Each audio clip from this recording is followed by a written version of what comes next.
almost, I'll have to say almost, because there are other places. There almost everybody, all of the government activity is in the CIA. It's in other places too, but primarily CIA. And these people know that they're the only ones doing that. It's a small group of them. It's interesting to know that if you are involved with a covert operation in Greece, and you meet the people that are doing that, and then you happen to be involved in one in Bolivia, same people. See, to them, the world is all just one place, they big chessboard. They don't develop agents for Bolivia and then agents for Greece. They develop intelligence experts for Bolivia and intelligence experts for Greece because that's different. They develop mapping specialists for these areas because they're different and all that sort of thing. But when it comes to the covert operations, you'll find the same people. It used to amaze me. Of course, I got to know all of them, but if I were working with them up in Tehran and we were running some program there along the border of the Soviet Union, and then later on we're running a program up to Tibet out of Thailand with the same people. It's a relatively small group that really do covert operations. And the real leaders of that group are still anonymous, and none of us will give their names. When you get to a man like Howard Hunt or a guy like, well, you know the names are in the books all the time. They're there, they're in the scenery, but they aren't the movers. They aren't the real ones. The ones that really run these exercises are a group of professional characters. It's just like a pro football team. They are good.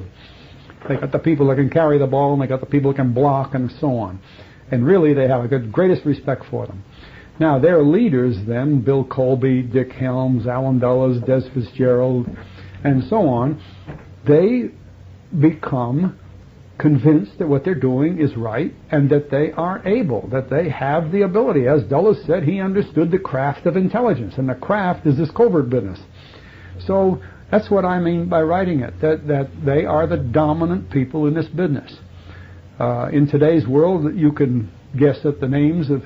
When they bring people in briefly, like they did Admiral Rayburn and like they did George Bush, you get a man that really is just keeping the seat warm there. It takes a long time to bring somebody up to this capability. The key ones, of course, are Dulles, but Dick Helms. Dick Helms was a very effective person in charge of covert operations. And then you've pointed out that I put so much stress on their support side. You can't do any of this thing without the support. And what we always call DDS, an organization headed by really, in my mind, one of the most important CIA men of all time, Colonel L.K. White. Red White. He's a red-headed person, Red White. Well, his organization of global support for CIA was the envy of anybody. If he wanted to run a Federal Express delivery system, he could have done it off the back of his hand. If he wanted to run any other organization, he was great. Now, he had within his logistics system a deputy strictly for supply, so that all of the things he needed were there, and he had his money man, so that his finance, the head of finance for the CIA was within logistics, where it belonged. And then he had shops. For instance, they call TSS. This is where they would take equipment that the Army might call rather far out, and then go further themselves, you see, and develop all these spy gadgets, you know, that you see in the magazines and books, and even better. I had the enormous respect for the capability of the DDS area under L.K. White. Little incident, every CIA man traveling around the world always goes in a code name. And I forget some of them, but whenever Des Fitzgerald or Dick Helms or somebody would travel, they'd use a code name. When White traveled, his code name was Blue. And the reason it was Blue, he was red, white, and blue. So everybody, it broke the code when as soon as people figured that out. But he had under him in supply a Navy captain named Garrison, who'd spent all his life in Navy supply, and he knew the business very well. His finance man matched our finance man in the Defense Department, and they were very good. And really, it was DDS that made things work. When they needed boats, when they needed aircraft, they were there. DDS was very fundamental in all of the proprietary operations, meaning like Air America and the other units they had there. And that's quite a job, because you're dealing there with civilian establishments right alongside military-type operations. So not enough has been said about the strength of the supporting groups in the CIA. Do you think this sense of infallibility is still fully active today? I think Casey brought it back. Yeah. I don't know about since Casey, but you could see it with Casey. I think Casey figured he could have done anything. You know, like, what was it, Atlas? Give him a big enough lever and he'll lift the world. Well, I think Casey felt that way. I think Casey was the nearest to Dulles of any they've had. And is that in part perhaps because he was from that original OSS core group under Donovan along with Dulles and Helms? That could have something to do with it. It's the man. It's the type of person. See. Indomitable. Yeah. You know, Alan Dulles, for all his... he slipped around his offices in slippers because his feet, he was born with a clubfoot and his feet hurt him. But other than that, nothing ever shocked him. You know, he was just able to do things. This is kind of strange because otherwise he seemed like a little college professor, kind of meek and mild. But you charge him with doing something and he's going to do it. Yeah. Just he's going to do it. Mentioning from above this, some organization is given the authority to develop and control all foreign secret intelligence. Define for us the term secret intelligence. A lot of people have trouble with that. Secret operations, of course, are clandestine activities. So we divide the two. And secret intelligence is when you have to use spies, bribery, threats, murder, assassinations, in order to gain intelligence. See, in order to gain information or to protect information. The secret intelligence is very special intelligence you aren't going to get any other way. And it's just a division of the intelligence sector. And it served its purpose for Dulles because he would say, look, if you're charging us with collecting intelligence, which of course the law didn't do, but he'd put it that way, then of course, in order to do it sometimes, we have to do these other things which are covert operations. And he kept pushing from secret intelligence into covert operations. It was a springboard for him. And so he was always talking about secret intelligence as though that was the most important kind of intelligence. And then he was talking about covert operations so that he could get his secret intelligence. It was a kind of a professional tactic of his to get...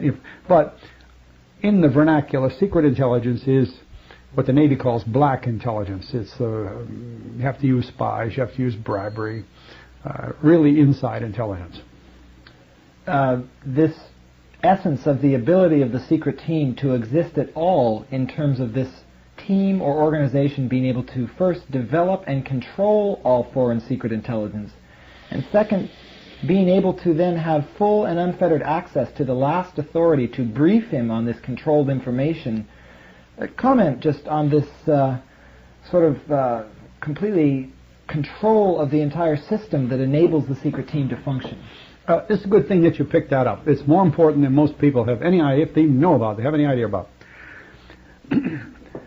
Every single day, intelligence is collected from all around the world by all of our intelligence capacity, whether it comes from the Treasury Department or the CIA or where.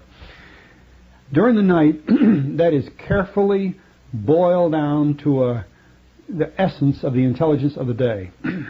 Partly because it completes the intelligence of yesterday, and partly because something new comes in. And every once in a while, some more or less academic approach to open up a subject that needs to be described because it's very important. The agency has been given the responsibility of doing that evaluation and then the collation of all this, and finally the presentation to the president. It's a terrific job they do. And if you get used to seeing Walter Cronkite on TV every night, you know, you think you're seeing the essence of the world news. Well, you've seen nothing until you've seen this secret intelligence report that is delivered every morning to the president. It's beyond even anybody's belief. It is so good. It is so important.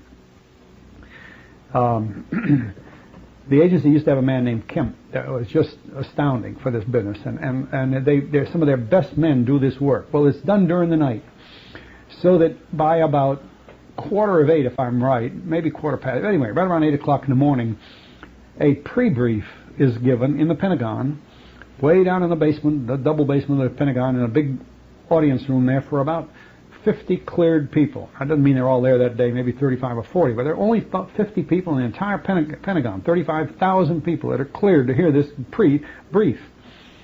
And the pre-brief is the dry run. It's all the briefers of that day and all of their material, and it lasts maybe half an hour.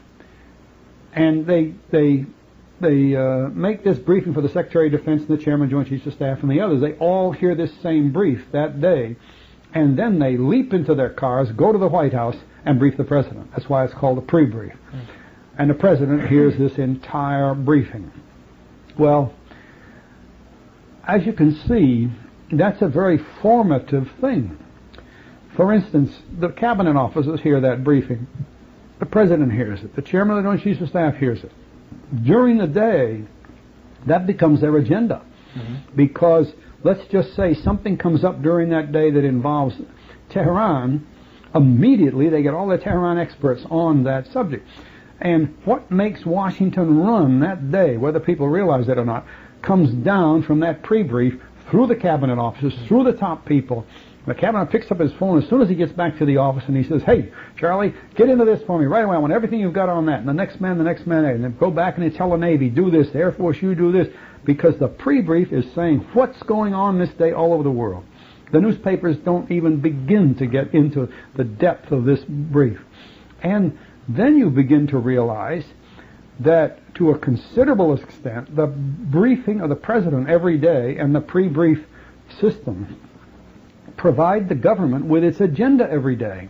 And it's repeated the next day, and it's repeated the next day, you see, so that the government moves along this line, because as we said before, when you use intelligence to run your activities, you are reacting. Right. You see, you are responding. You're on the defensive team on a football game. You're not on the offensive team. And it is the power of this pre-brief every day from the intelligence inputs that has been leading our government since the 40s and has created a system of government that is not what government is supposed to be. Right. Government should be leadership, you see. Just like I was talking about the Defense Department. We have a Defense Department. We don't have a War Department. It is so different. And that's why I say that the pre-brief, as given daily by the intelligence community, and usually the DCI is right there, and the way Alan Dulles preempted this role, well, it actually began with Beadle Smith, that he preempted this role and then moved intelligence right into the White House and began to lead the government every single day. It has an enormous impact on what we might call the political life of the United States, whether we realize it or not. Now, another thing, a working president has how many hours a day? 16? If you take up one of his hours in the morning, you've taken up 1/16 of the time of the most important man in the world. And the intelligence community has created a situation by which they preempt that time, and he can't get loose from it. He's there. Now, I don't know if Reagan went there every day, but you see the system's there every day. It doesn't matter who's there in person, really.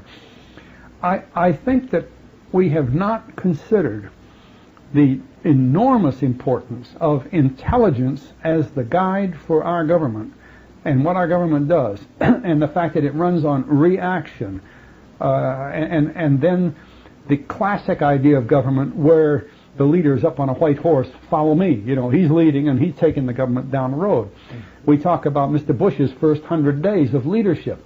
Well, I would imagine Mr. Bush hasn't missed one of these briefings. And I imagine that he's told his people, get on with that and do this. But you see, he's perfectly willing to accept, because he was a DCI. He's the first DCI to ever be president. This is the way he sees government to run. And he's not ever going to lead. Plus the fact he doesn't have any money in his checking account. But this is a very important subject. And this has been going on. Now, I went to these briefings for years.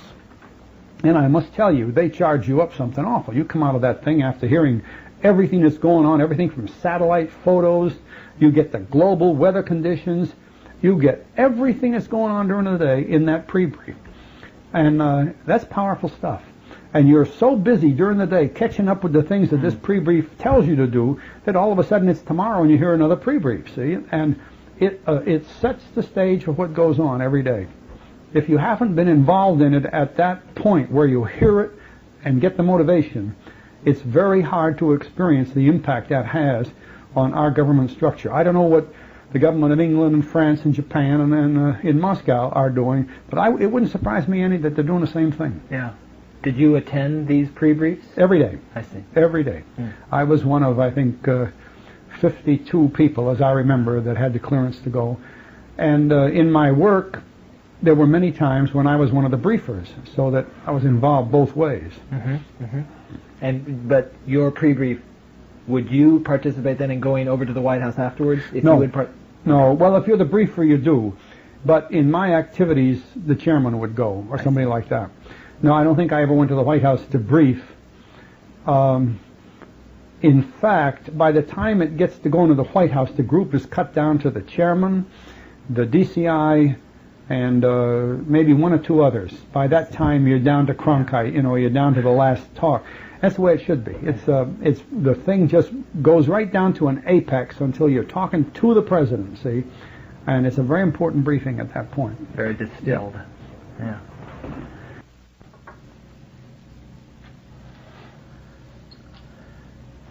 I'd like to get into a more general subject here that is certainly central to discussing the rise and growth of Central Intelligence Agency and the secret team in the person of Allen Dulles. You write at one point that Allen Dulles was a counterpuncher and a missionary. He was a meddler. He thought that he had the right and the duty to bring his pet schemes into the minds and homes of others, whether they were wanted or not. And I'd like you to just sort of in general discuss this mind of this man, Allen Dulles. Why do you think he felt he had the right to do all these things, and how do you think he justified this in his own mind? In order to get to the root of that, we have to recall that as a young man, just graduated from Princeton, I believe, he went to Paris with the Wilson Peace Conference group right after World War I. That is a pretty rich way for a young college graduate to begin his work in international affairs. And I'm sure that that experience had much to do with the rest of his life. John Foster Dulles and Allen Dulles were both senior directors of the biggest law firm in New York City at the time, Sullivan Cromwell. And their earlier work, of course, made them very valuable to that international law firm, and also brought them into the law firm's business throughout the world, and the way they handle business on the international scale is very much shaped by their experience with Sullivan Cromwell. Now, the Sullivan Cromwell offices had the major U.S. legal contacts in Germany during Hitler's period.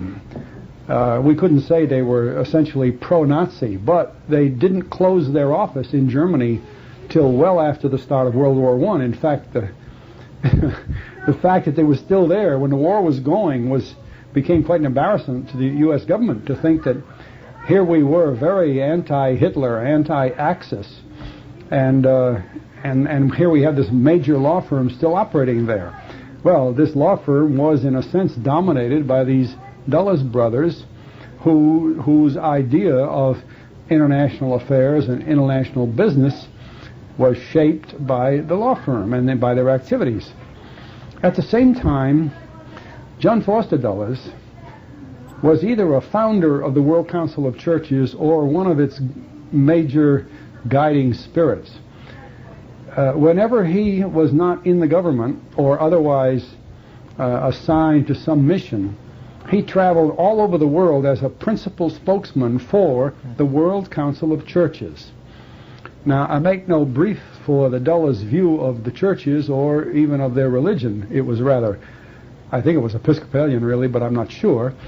But this was the platform upon which the Dulles brothers spoke many, many times around the world. And in that sense, they turned their political views, their financial views, their diplomatic views into an essentially missionary spirit. They felt that wherever they went, they were bringing the word of the United States, the word of capitalism, what have you, around the world with them.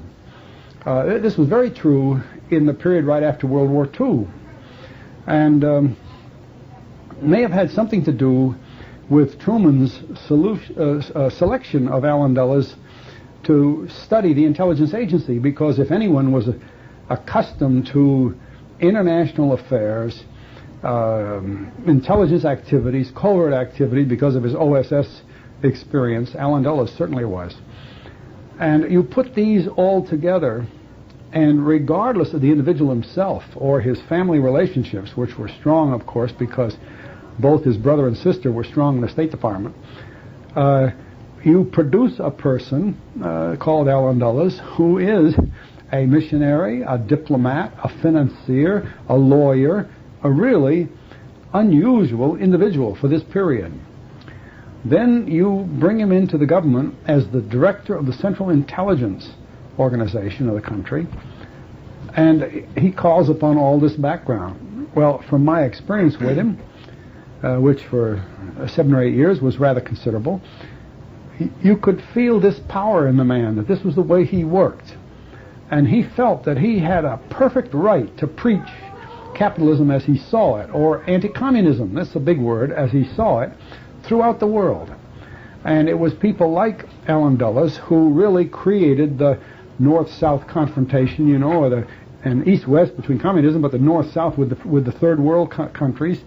And either they should shape up with us or they were them. You know, there's no black in the middle, no area in the middle where they could ignore. There were no neutrals. Remember back in the old days when India tried very hard to be a neutral country and just wouldn't permit them. They had to be communist, they had to be capitalist, either way.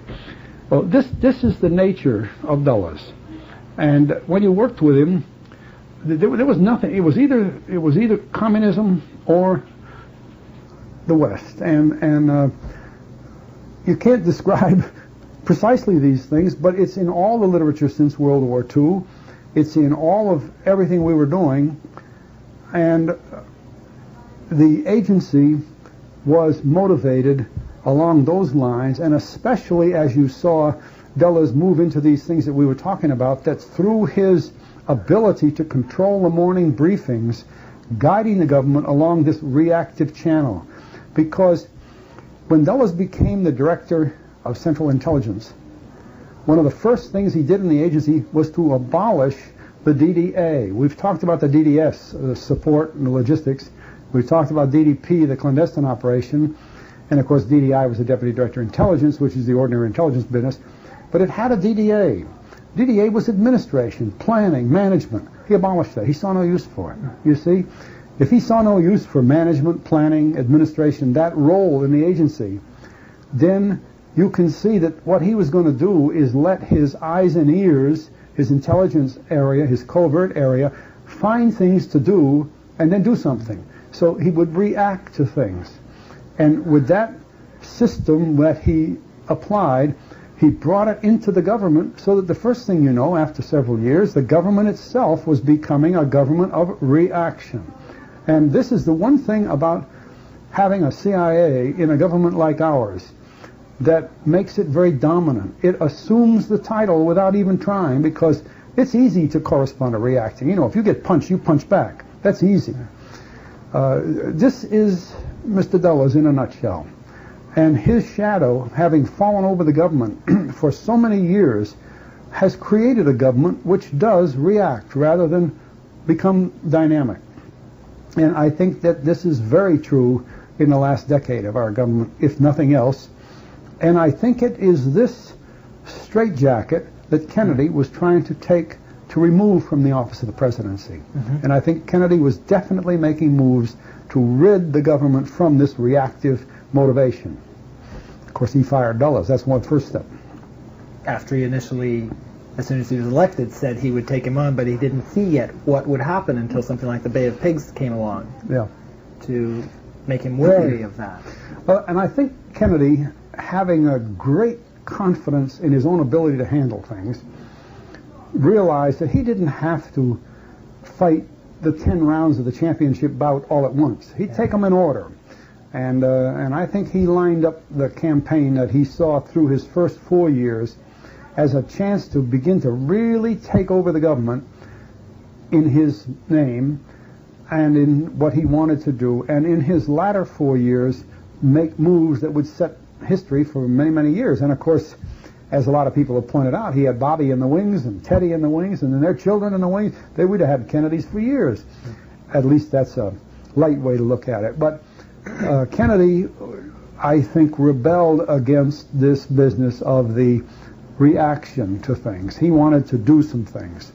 And this, of course, put him in direct conflict with Allen Dulles and with the CIA and with that method of operation, which really dated back to Walter Beetle Smith, too. Walter Beetle Smith is the one who started the pre-briefing, so we must not say that this was truly Dulles' origin. This is important for historians. They should go back a little further and see that Walter Beetle Smith, who was Eisenhower's closest confidant during World War II, who left that job to become ambassador to the Soviet Union, which is quite an unusual assignment, and then came directly from being the ambassador in the Soviet Union to be the director of Central Intelligence, should not be overlooked for the enormous role that he played. And then he stepped down from being the DCI to be the deputy to John Foster Dulles, so that Allen Dulles could move into the slot in the DCI. I would not say that the Dulles brothers formed all this themselves. I would say that Walter Beetle Smith and his associates, including Eisenhower, had a lot to do with this. Even though it was Truman in 1950 who recalled Beetle Smith from Moscow to take over the CIA once there was this hue and cry in the country about how we'd been caught with our pants down in Korea when the invasion happened, and we were... That's true, and I think that is a part of the greater problem of how the whole country, how the whole world rolled over from the alliances of World War II into the Cold War, World War III, Cold War, of being anti-communist, and Pavlovian anti-communism, unreasonable anti-communism. Everything that we didn't like was anti-communist right away. Anything the Soviets did was against the West, and to create that direct opposition right out of the ashes of World War II, and for what most people would say are very unreasonable reasons. Nothing that they had done in Moscow that changed things. They'd been our allies, and all of a sudden we're opposed to them. So, but what I want to do is I don't want to leave with anyone the idea that this began solely with Dulles. Dulles perfected it, of course, and Dulles was the epitome of the person that fit that role. But he was not the first man. Beetle Smith was ahead of him. We've discussed this briefly before as far as your office being transferred in either late 61 or early 62 from the Office of Special Operations being transferred out of the Office of the Secretary of Defense and into the Office of the Joint Chiefs of Staff. And I'd like your ideas about the importance and significance of it sounded as if in your writing the concurrence of your office being transferred from OSD to the Joint Staff, and how, to quote you directly, as a progression of this first move, the Joint Staff created an office called the Special Assistant for Counterinsurgency and Special Activities, or SACSA. That's a good way to put the question. You see, as we discussed earlier, there had been in the Office of the Secretary of Defense, ever since its establishment in 1947-48, under Secretary Forrestal, an Office of Special Operations. And that office was there to take the directives from NSC that had to do with covert operations and translate them into Defense Department work and a relationship with the CIA. Well, when Kennedy was elected, General Erskine had been working on a long study as to whether or not it would be wise to establish in the defense establishment a defense intelligence agency. It was quite apparent that although the CIA existed, it did not emphasize intelligence gathering adequately for the intelligence careerists and professionals in the military, and that they felt that a common defense establishment, DIA, would improve the military intelligence area, and in many ways also counterbalance CIA for their own benefits. And General Erskine is the one who wrote that study. When that study was concluded after Kennedy's inauguration, and I believe almost on the day of the Bay of Pigs exercise, if I remember the date, it seemed to me it came in almost at the identical day, it was approved by McNamara shortly after the general had given it to him. And General Erskine, who had then been in the Pentagon for more years than any other assistant to the secretary had ever been there, retired from his office. The question for McNamara then was, should he retain OSO as it had been and try to put another man in there, or should he divide it into other functions? Well, first of all, we had the overview of NSA. And in the technical world that had developed in those latter years with satellites and U-2s and SR-71s and all that, much of that work had moved over into what we call DDR&E, the Deputy of Defense for Research and Engineering. So they moved that responsibility into DDR&E. That took one big role from there. Another function in the Office of Secretary of Defense that had moved up was ISA, International Security Agency. And much of their role was in connection with coordination with the State Department. So that responsibility, which had been in OSO, was moved to ISA. Then you get to this area of special operations, the support of the clandestine activities. And really, the work that was required took place in the services. But the three services had always been running each office independently. As I ran mine in the Air Force, there was an Army counterpart and a Navy counterpart. And although we worked together frequently, it was more or less an ad hoc arrangement. We worked together like for the Bay of Pigs because we had to, it was necessity. But we didn't work together on policy matters or on budget matters, which is so important. So I was called in by General Wheeler, who at that time was the director of the Joint Staff. This is a couple of years before he became the chairman of the Joint Chiefs of Staff, and asked what I thought about bringing the special operations function into the JCS.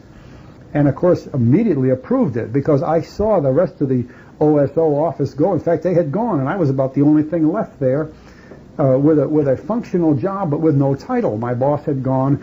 General Lansdale was doing some special work for Deputy Secretary of Defense, Mr. Gilpatrick, and was making trips to not only Vietnam but to Central America at that time, which for Lansdale was quite a new thing. And I told General Wheeler that I thought it would be really a fine move to set up special operations under the chairman of the Joint Chiefs of Staff and to create an office that would unify the work of the Army, the Navy, and the Air Force, and of course including the Marine Corps. General Wheeler agreed with that and arranged a meeting with Mr. McNamara. I don't think the idea originated with General Wheeler. I think he had been asked to look into it. He agreed after we had talked together, and we went up to see Mr. McNamara. Mr. McNamara said, I will take care of getting the increase in the manning allotments for the Joint Chiefs of Staff, which were limited to 400, sufficient to create this office, and you can go ahead and set up the office. So I moved from the physical area of the Secretary of Defense downstairs to the JCS area. An Army officer was assigned to my office along with one or two staff, and a Navy officer along with one or two staff. We had probably 8 or 10 people. And we established the Special Operations branch of what became SACSA. Now, the SACSA development was very interesting. There had nothing had existed in the Joint Staff like that before. This was a special assistant to the chairman of the Joint Chiefs of Staff for counterinsurgency and special activities, two roles that are not traditionally prime military roles, but during the Vietnam era they became extremely important. Well, this creation brought with it another very important office that you hear little about, and that's the office that handles deception. Deception is a very important type of special operation.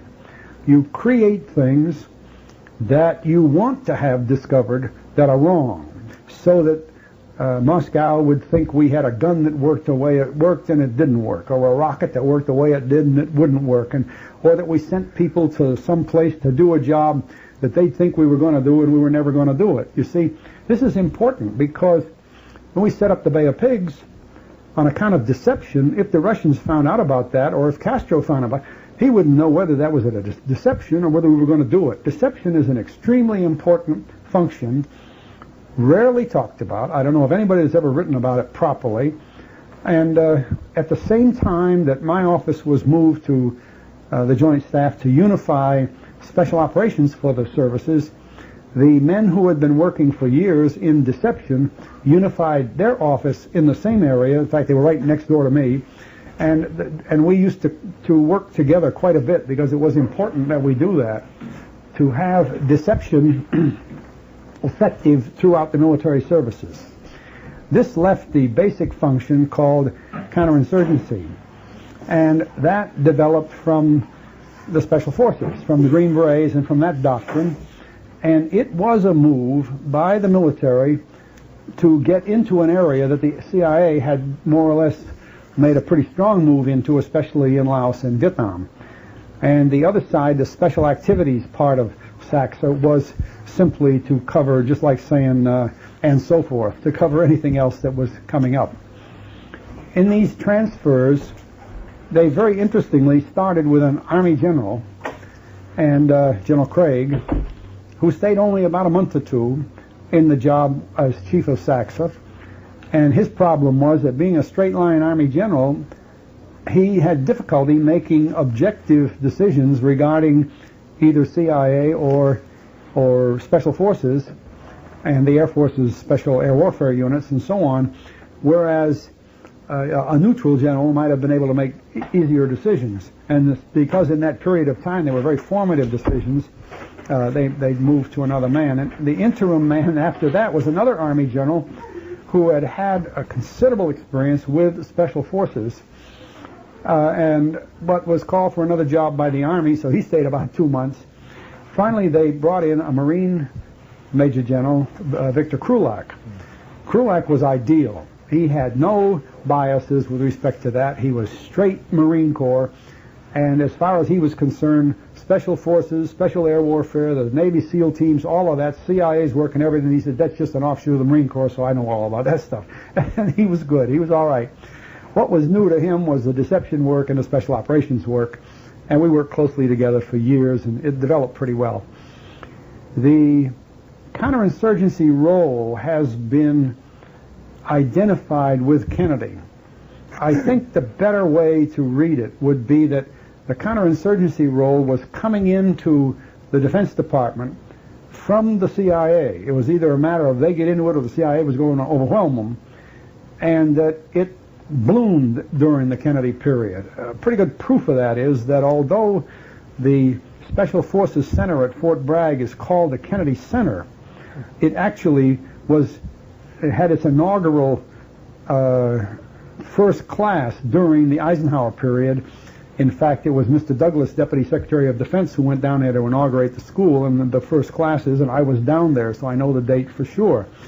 And the Kennedy Center was not really the Kennedy Center. It was earlier than that, which shows that counterinsurgency and that kind of thing did not begin with Kennedy. It began before Kennedy. Right. You mentioned further on, the important thing to understand is that the much heralded office of SACSA had very few military responsibilities. It was almost entirely CIA-oriented. And this brings up this whole question of not only the importance to the secret team in general of an office like the Special Assistant for Counterinsurgency and Special Activities, but besides General Krulak, there's this whole dovetailing of Maxwell Taylor coming back into the government after leaving in a huff. He resigned himself in 1958, 59, and from the Eisenhowers, he was the chairman of the Army at that point, Chief of Staff of the Army, and left in a huff because of disagreements.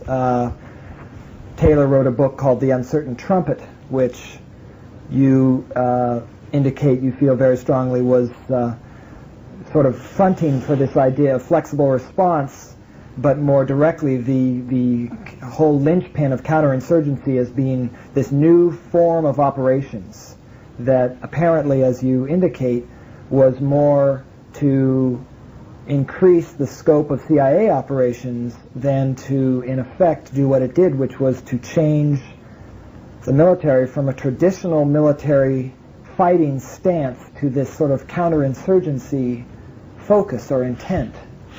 Yes, you see, the shift from Eisenhower to Kennedy, first of all, as far as the bureaucracy was concerned, was most unexpected. They were all ready for Nixon. Just like, as we see today, the Reagan-Bush expectancy, it was for sure. The bureaucracy was just ready for Bush to come in and keep things going. Well, we had the same feeling in 1960. And those of us at that time in the Pentagon could see that everything was moving toward a Nixon continuation of most of the Eisenhower program, with some differences, and with a strong bent toward CIA, as Nixon had in those days. Well, that didn't happen, and yet the infrastructure was all in place. The increase at Fort Bragg was in place. The Navy SEAL teams were already in place. I had opened up a big base for the CIA at Eglin Air Force Base, Florida, and we had moved CIA aircraft down there in 1959, a year before the election. We had the Air Commandos created right next to Eglin at Hurlburt Air Force Base, and they were in being. These were already in place, and there wasn't anything the Kennedy administration could do to change that. Mm-hmm. Well, since they were in place, then there had to be some top echelon to govern or to direct their activities. And although SACSA was not a command situation, what SACSA did was provide the Joint Chiefs of Staff with the information necessary so they would understand the functional employment, or they would be able to make use of the functional employment of these rather large organizations which were in being. With the arrival of Kennedy, the first thing that had to be out of the way was this Bay of Pigs operation, and we've discussed that. After the Bay of Pigs, he asked General Taylor to make a review of the Bay of Pigs, and write him what he thought his administration should know about that kind of operation. The Taylor letter, and I must emphasize that every word of that letter had the approval of the other members of his group, meaning Allen Dulles, Admiral Burke, and Bobby Kennedy. Bobby Kennedy, most importantly. The Taylor letter really moved the Kennedy administration closer to, we'll call it counterinsurgency, to oversimplify, because what Kennedy did, and this was one of the most dominant things of the Kennedy era, the Kennedy 1,000 days, was that he took the precise words of this Taylor report, this Taylor, Burke, Dulles, Kennedy report, and made them into a National Security Action Memorandum, which is a directive from the White House. It was NSAM number 55, and it was accompanied by two essential follow-on NSAM, 56 and 57, all three of which contained the language of the Taylor letter. They were not new creations by somebody else. They were the language of the Taylor letter. And among other things, NSAM 55 directed that the chairman of the Joint Staff and the Joint Staff be the advisors to the President in peacetime as they would be in wartime. Well, most people who are not familiar with the full meaning of that don't realize that in time of war, the chairman of the Joint Chiefs Staff is the #1 advisor to the President, the Commander-in-Chief. Not the Secretary of Defense, not the Secretary of State, nobody else. The chairman of the Joint Chiefs, that's the law. Well, when Kennedy said, "You are my advisor in the peacetime as you would be in wartime," he is saying to the chairman, "You are my advisor for clandestine operations and all the other things being done in peacetime." He not only put that in words, but the very technique he used to deliver it to the chairman was impressive. And I can't help but remember that because NSAM 55 was delivered to me in an envelope from the White House, and I was the one charged with the responsibility of briefing it to the chairman. Well, it arrived in my hands from the White House, and no notation on it whatsoever that a copy had gone to the State Department, to the Secretary of Defense, to the Director of Central Intelligence. Nobody. And I never saw a paper like that from the White House before. It's just not protocol. It isn't what we do. But Kennedy wanted to emphasize by writing this letter directly to General Lemnitzer and saying, you are my advisor in peacetime as you would be in wartime. And let the other men find out the next day from copies, which of course we made immediately, that this is what the president had done. I can't overemphasize the shock that that procedure, not the words, that procedure caused in Washington to the Secretary of State, to the Secretary of Defense, and particularly to the Director of Central Intelligence. Because Allen Dulles, who was still the director, had just lived through the shambles of the Bay of Pigs, had sat through all the hearings that were presided over by Maxwell Taylor when they reviewed the Bay of Pigs, and now he finds out that what Kennedy does as a result of all this is say that you, General Lemnitzer, are to be my advisor. In other words, I'm not going to depend on Allen Dulles and the CIA. Historians have glossed over that or don't know about it. That NSAM was more important in the Kennedy legacy than anything else except the assassination. It said more about Kennedy's plans for the government of the United States than anything else he assigned his name to, at least until NSAM 263 in October 63.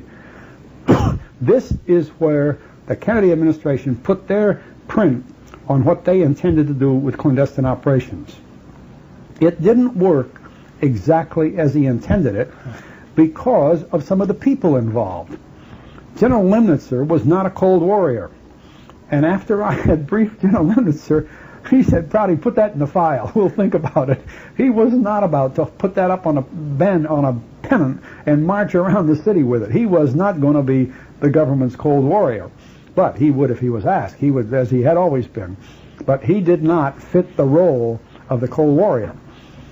The next thing was that his replacement as chairman of the Joint Chiefs of Staff was Maxwell Taylor, the man that wrote this thing. So here was Maxwell Taylor writing NSAM 55, the president approving NSAM, putting his name on it and making it a White House directive, and then that directive sitting in the office with Maxwell Taylor now in the job that he intended to create for himself. Therefore, the Maxwell Taylor review of the Bay of Pigs problem became the Mein Kampf of the Maxwell Taylor era in the Joint Chiefs of Staff. You see, just like the Jackson, Correa, Dulles report of 1949 being the Mein Kampf of the CIA. And anyone who studies Kennedy's role leading up to Vietnam and as far into Vietnam as he went before he died must keep in mind that he's the one that said the chairman of the Joint Chiefs of Staff was to be his advisor in Cold War. Now, of course, being an advisor in Cold War is not exactly the equal of being a commander in a Cold War, but it's pretty clearly built on that idea. This was a major change, at least in the way things have been going during the Eisenhower-Dulles era, as we moved into the Kennedy and McCone era. McCone replaced Allen Dulles within a few months. Bissell was released, General Cabell was released, and they started off with a new group of people in CIA. I cannot emphasize more how important NSAM 55 was in the Kennedy 1,000 days, and also how important it is to realize that most people have omitted it completely in their studies of the Kennedy legacy. It gives a completely different view of Kennedy's objective. Several people have printed that Kennedy told Mansfield, among others, that he was going to break the agency in 1,000 pieces. He had already broken it. You see, with NSAM 55, he had already told Allen Dulles, I don't need you as my advisor. See? That's pretty explicit. Mm-hmm. People need to think about that because that was important. And that's where the SACSA organization came in, ready-made, with people who had a lot of experience.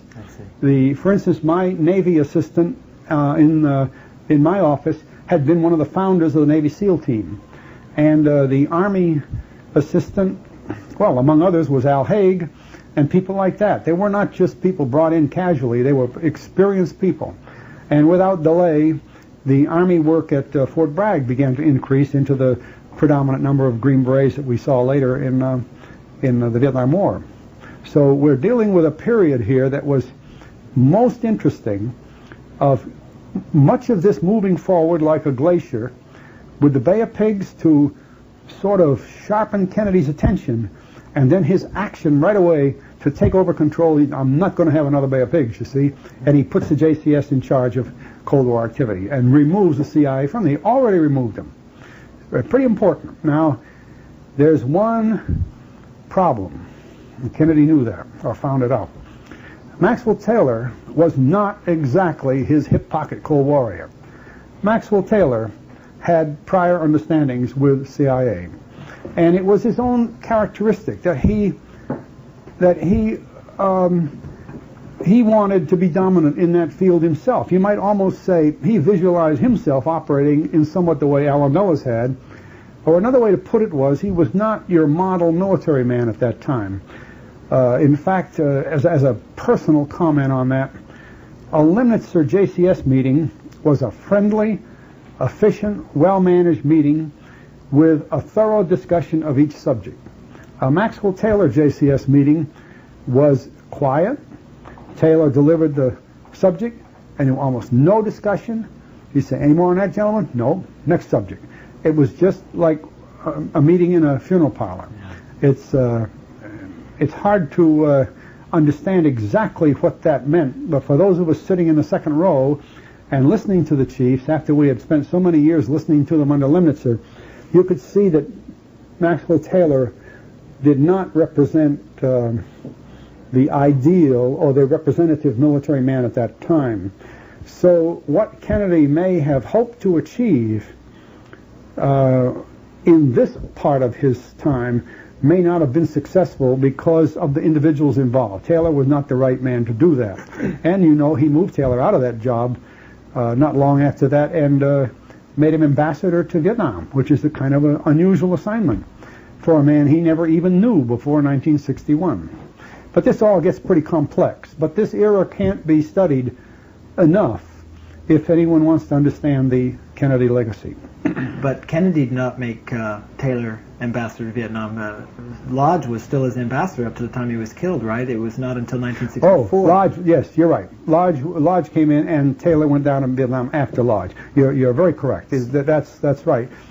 The thing is that it was not Taylor who stayed on to fight the Vietnam War. It was Wheeler, see? And had it worked the way Taylor, I think, wanted it to work, he would have stayed on all through the Vietnam War and become the military leader and he hoped victor of the Vietnam War. Because as chairman, he would have Westmoreland and Abrams and all those people working for him. And I think that's what he thought his role would be. But you're correct. Lodge came in there and then Taylor moved in. So your sense then of this, perhaps if he had retained the chairman's position of the Joint Chiefs of Staff and been able to, in effect, reside over a victory that he would have seen be effected through the use of counterinsurgency warfare tactics. Right, and you know, during the war he was a paratroop leader. In other words, he was more like the old Army would say a cavalryman. He was a man ready to adapt new tactics and to fight new kinds of war. And Taylor would have moved in that area. Mm-hmm. In an era of hydrogen bombs and satellites and all that sort of thing, it may be that he was the last of a dying breed, just like the old horse cavalryman. This is right to the point in terms of Taylor coming in. He was on this committee. You write about Allen Dulles' role in the committee set up by Kennedy, Dulles arranging for witnesses who would provide background briefings of the new agency drift into counterinsurgency. The broad plan for counterinsurgency as a marriage of the CIA and of the U.S. Army had been laid down during the months of the Eisenhower administration. It remained for its proponents, mostly men of the ST, to sell it to the Kennedy team. And then you write, throughout this complex process, his, Allen Dulles', primary target for conversion to the CIA was General Maxwell Taylor. Here was the right man at the right time for Allen Dulles' exploitation and for use of the ST.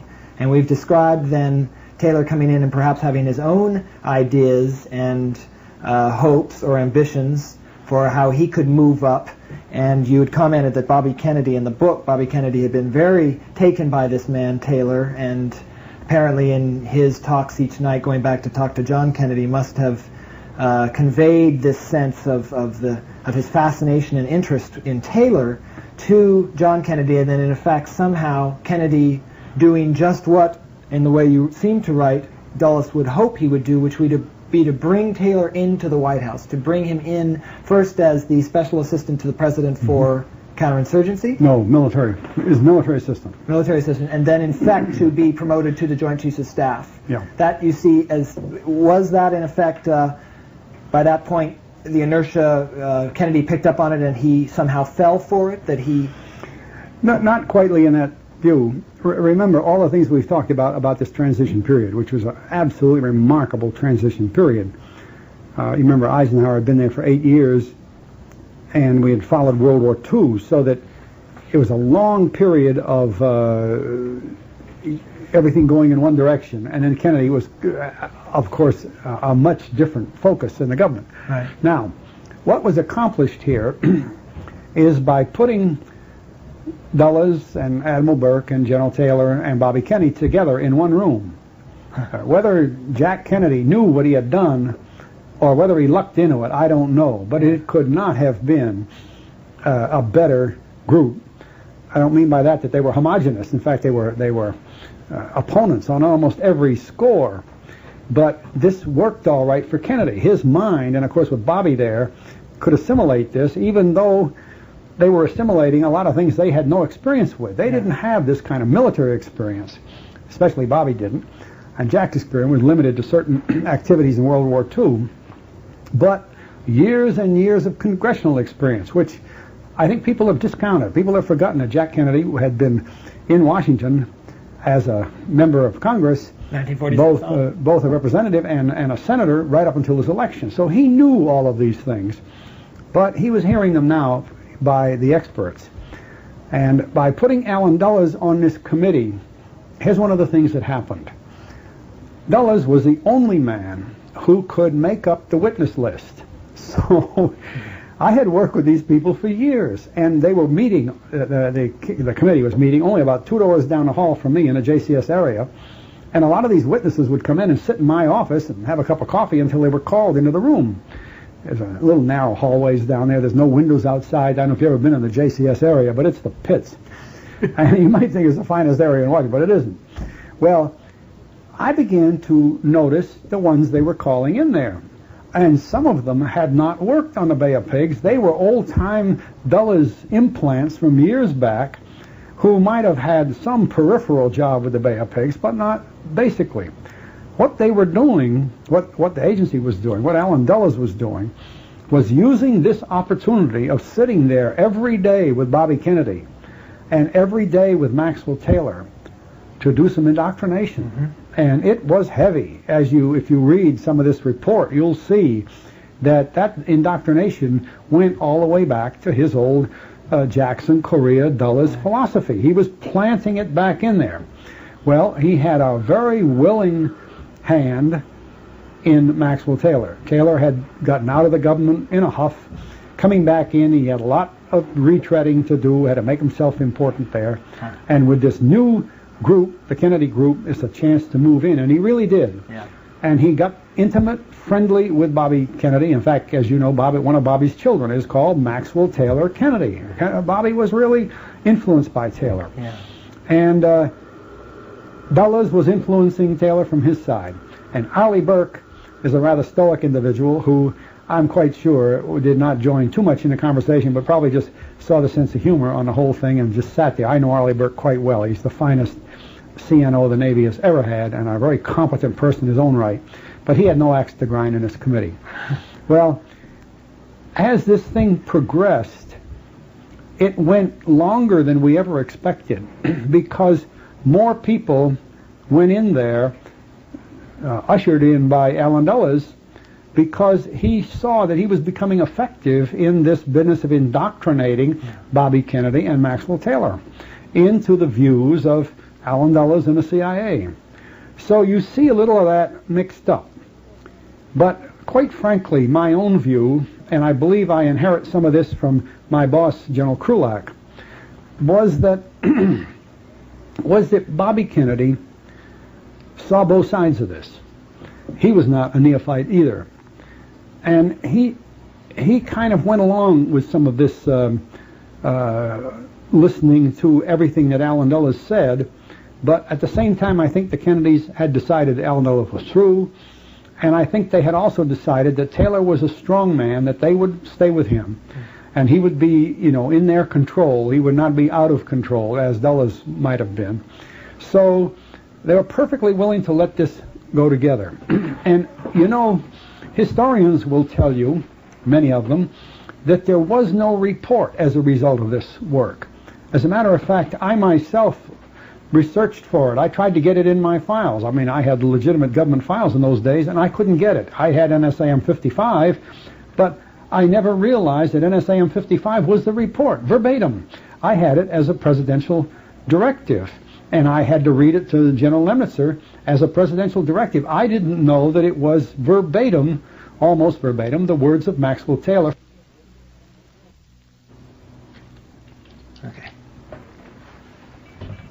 Okay. The secrecy surrounding that report and other things to do with the Bay of Pigs was remarkable. And I won't address the Bay of Pigs problems right here. I'll stay with this NSAM 55 and the Taylor report.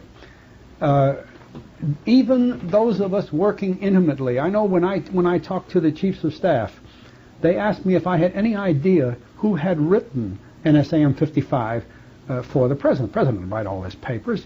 Did McGeorge Bundy write it? Did Sorensen write it? His advisor, special legal advisor, his general counsel, or who wrote it? They were trying to find out who wrote this very powerful paper, and we of course thought that it was an individual paper, NSAM 55. We didn't realize that it was simply extracted practically verbatim out of the Taylor-Dulles report. Years later, someone was researching some files in the Kennedy Library area and came across a box of letters from the Kennedy era that had been assembled by the GSA, the housekeeping department of the government. They were relatively nondescript. Some were stamped classified and all, but because of the years that passed, that didn't bother them. And a researcher connected with Harvard University sent me a copy of this Taylor letter and said, could I help them identify the letter and its significance?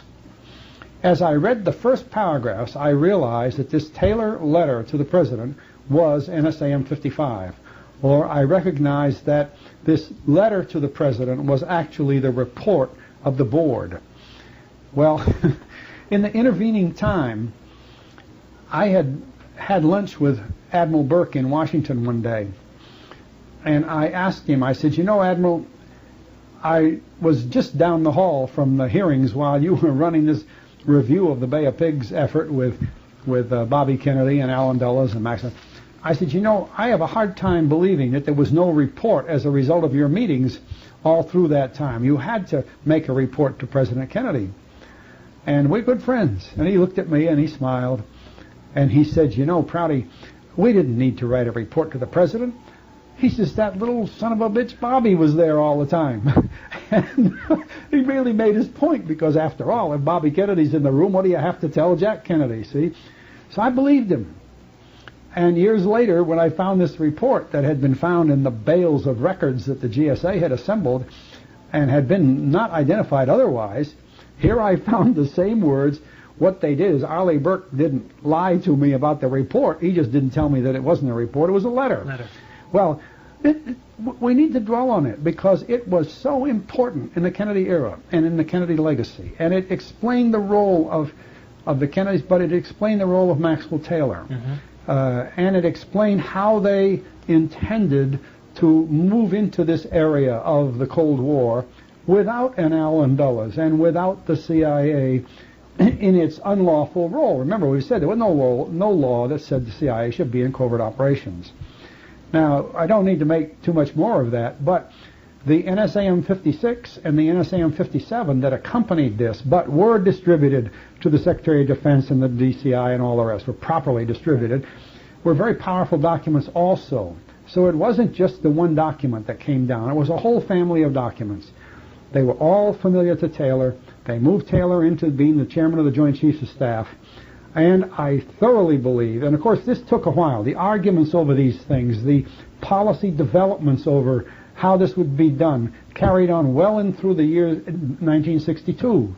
And by 1963, when you might have expected these things to become operative, the president was killed. Right. And of course, in the Johnson administration, no one ever mentioned these things anymore. Mm-hmm. So there was so much security over these things and so much more publicity about the Bay of Pigs itself that few people have bothered to go back and look at these very dominant papers that reveal the intention of the Kennedy administration. It certainly would have gone in effect in a second 4-year term. Mm-hmm. There's a couple of spin-offs of this that have me very wondering where you, what you meant or the significance. One is you write about this post-mortem set of hearings. In terms of that, Allen Dulles knew that JFK and RFK had learned a lot from the Bay of Pigs, and he now knew where the Kennedys' Achilles tendon was, and he had hold of that vital spot. What did you mean by that vital spot? What were you speaking of? Well, let me explain something that is a rather practical matter here. I wrote my book in 1970. 71. I revised it in 71 after the release of the Pentagon Papers because I then had access to all of the Pentagon Papers material. I did not have this original Taylor report at those days. Yeah. So I cannot use my knowledge today to tell you why I wrote as I did then and keep the story in line. In those days, it was clear that the Kennedys were making this change, but we didn't have the evidence that showed that it was Maxwell Taylor himself who had done this. Yes. You see, had we known that, if I had known that when I briefed General Lemnitzer, you can imagine how explosive that would have been done. If I said, look, this is what Maxwell Taylor told Kennedy, and here's what we're going to do, you know, that would have been a hard thing to tell General Lemnitzer. Because General Lemnitzer and Maxwell Taylor were not exactly I think it was General Lemnitzer who followed Taylor as the Chief of Staff of the Army. I'm not real sure how, but I think that's what it was. And it wasn't that they weren't friends, it's just that they had great differences in their personality and in their methods of operation within the military. Yeah. Well, you cannot go back through the years and change things that are dyed in wool, because I wrote the book based on that information and I learned some of these things later. Okay.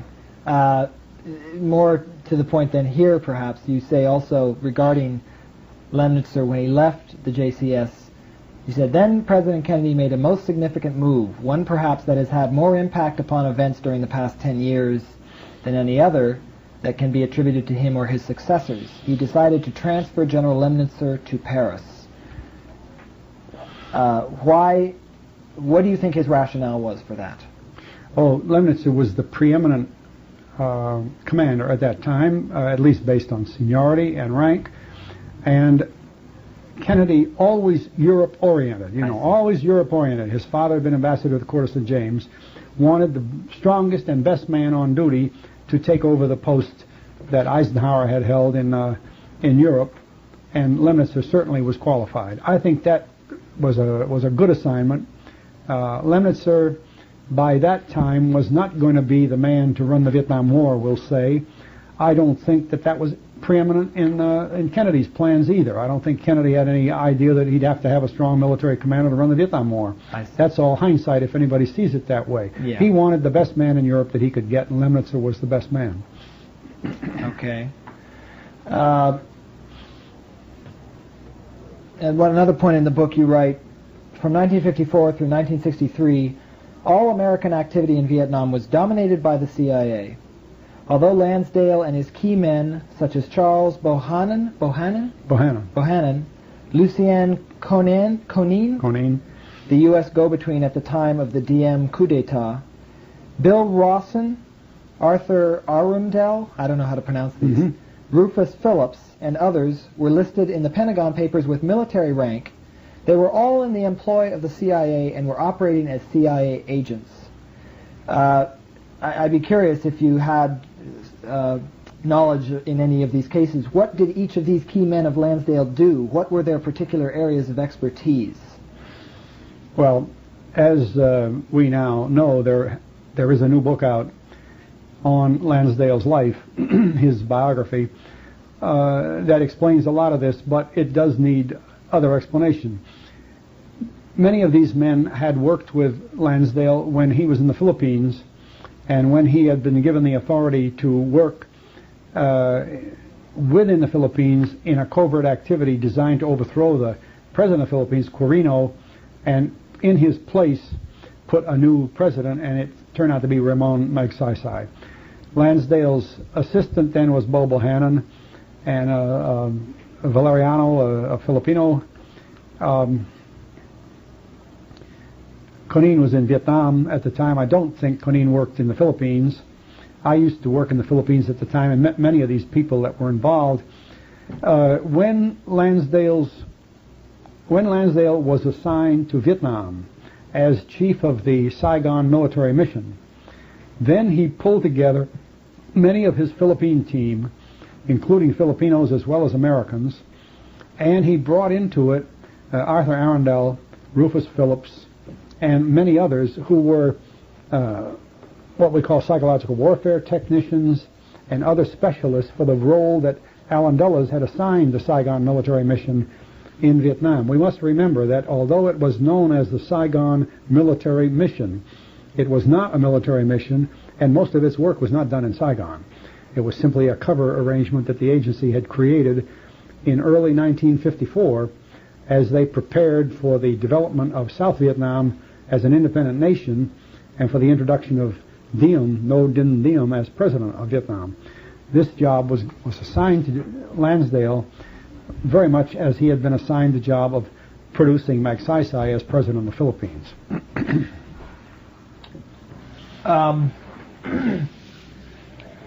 Do you think that Kennedy, or did Kennedy think that all these men were affiliated with the DOD instead of the CIA, or did you have any sense of that? Well, I think that we'll have to watch the years here. The years you're talking about, the 50s, Kennedy had nothing to do with it. Later, the mission was still there, but as after the Geneva Agreement, the introduction of Diem and the sort of escalation of our activities in Vietnam, the role of the Saigon military mission was blended into all the other things that were going on in Vietnam, so that it was not as dominant as it was in the 50s. Okay. And during the Kennedy era, you must remember, during that era, Lansdale was back in the Pentagon, and so on. And when things were changed greatly in the Kennedy years. Okay.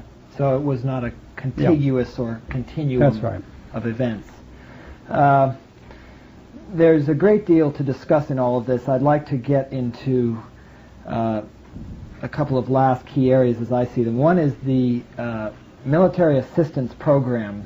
I'm going to quote briefly from something in the latter part of the book where you were describing a special presidential committee which had been formed early in 1959 to study training under the Mutual Security Program and to provide instruction to recipient countries in concepts or doctrine governing the employment of the military instrument in peace and in war.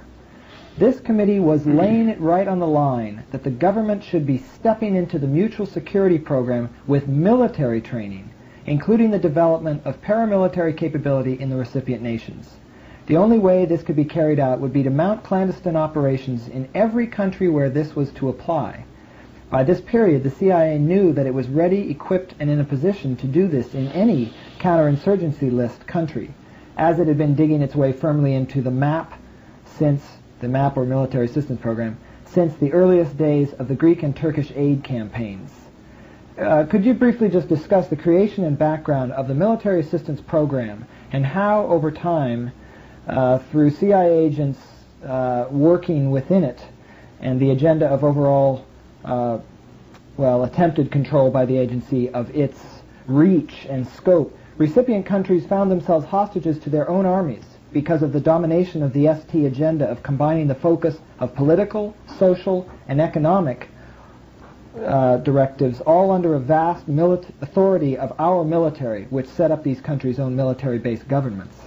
It's sort of a convoluted question.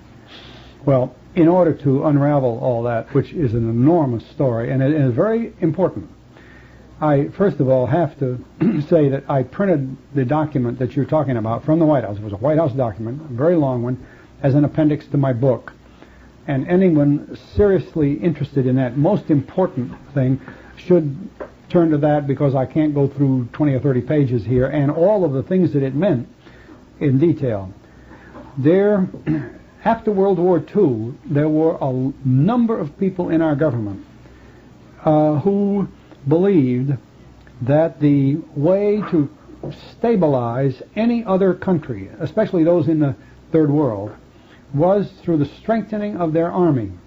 And then they saw the army as being sort of a modifying influence in the government, so that no matter who was running the country, they'd more or less do what the army said. See, well, that's quite a concept, because it doesn't work that way, of course. Army puts up a dictator, and then they run the country themselves.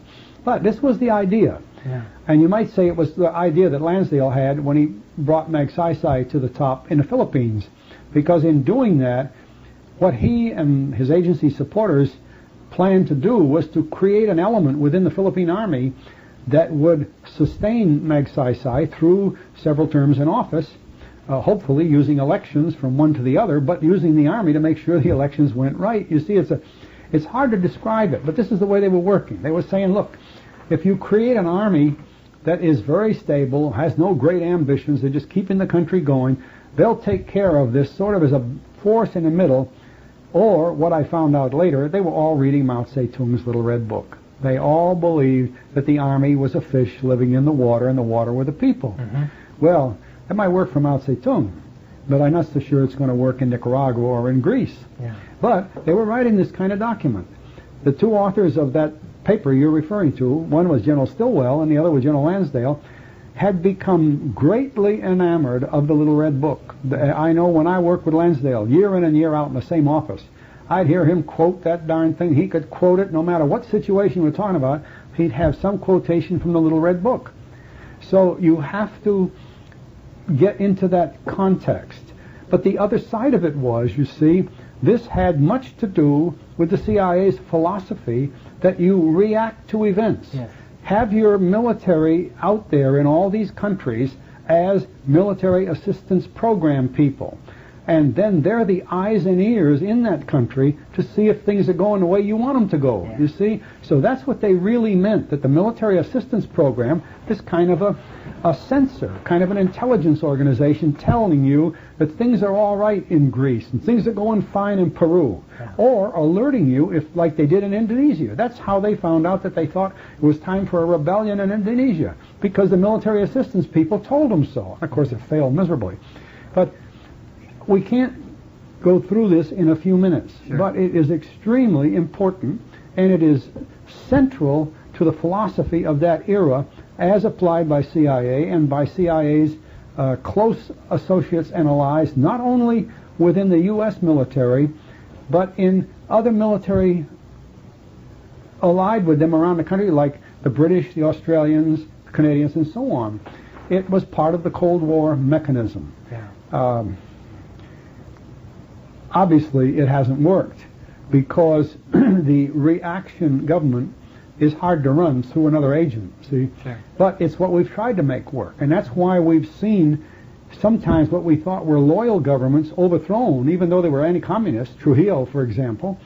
And, I mean, if you want to have anti-communism in power, you couldn't get a better anti-communist than Trujillo, and yet we removed him, you see? It was part of this same thing, as a very impersonal type approach, and probably an imperfect type approach. Yeah.